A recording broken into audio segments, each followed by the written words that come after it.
Some 250,000 Twitter accounts worldwide have reportedly been hacked. In a statement Friday evening, Twitter said it detected unusual access patterns that led the company to believe hackers were responsible. Twitter says the attackers may have had access to usernames, email addresses, session tokens, and encrypted versions of passwords. The passwords themselves haven't actually been hacked. It's what's called the hash, the encrypted version of the password.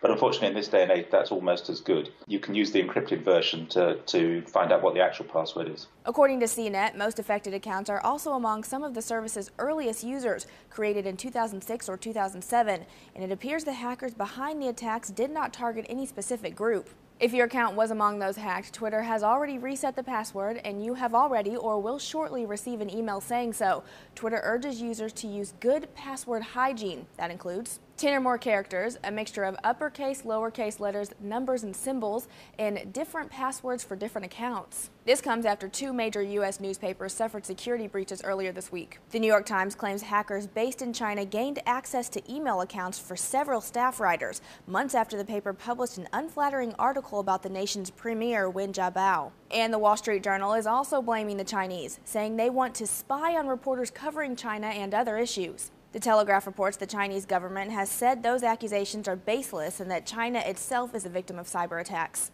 The Chinese Defense Ministry said Chinese law forbids hacking and any other actions that damage internet security. Twitter has not directly said or even implied the recent hackings had anything to do with China, but it did make mention of the recent newspaper hackings in its blog post. Twitter said it was working with government and federal law enforcement officials to track down the hackers. For Newsy, I'm Jasmine Bailey, multiple sources, The Real Story.